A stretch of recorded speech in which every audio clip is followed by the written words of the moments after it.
And look, it's 5 o'clock somewhere. That's what we always have to start off these segments in which we're talking about beer and pizza. But those two things, they go hand in hand. You know what also goes hand in hand? Good people, good food, good drinks. I want to bring in Kevin Rhodes here with Groundswell Brewing, as well as with Chula Vista. We were just talking about what an honor it is for these businesses to share their stories with us on 3rd Ave. But you were mentioning everybody here is local. And why is that so important? It started out that way early on, and locals have put all the restaurants, bars, breweries, and it's definitely, if you come to 3rd Avenue, you can be assured that your neighbors are going to be spending that money in our community instead of going to the big chain restaurants where your money's going to LA or Dallas or somewhere else. Right. We love it down here. We take care of each other as businesses and as owners. People will run down and say, hey, I need a canister of CO2, I've got it for you. Yeah. And it's just a great environment down here. I think if people will venture down to 3rd, they'll find places they love and they'll keep coming back. And I think that's one of the things that we want to celebrate, especially with today and with our trip tomorrow. But let's also celebrate a little bit of the pizza and beer that we have going on here. So tell me about Groundswell Brewing and how it is you guys came to be and what it is that you think your specialty is. Well, Groundswell came about in 2013. We wanted to open in Chula Vista, but at the time, the process just wasn't there to get through. It was expensive. You had to have rent for a year and hope the city would let you go through. So we ended up in San Diego and Mission Gorge.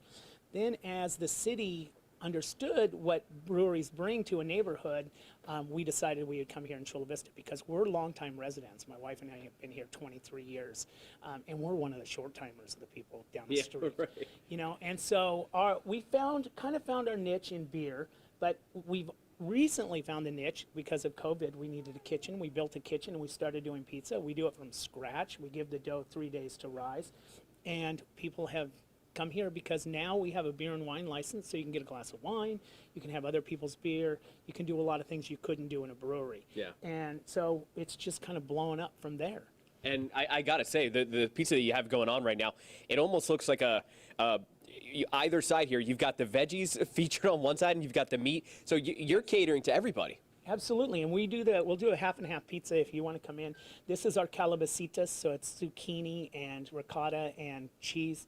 And on this side, it's our sweet heat, probably our #1 pizza, where there's sausage on it, but the main characters are fig, honey, and Calabrian chilies.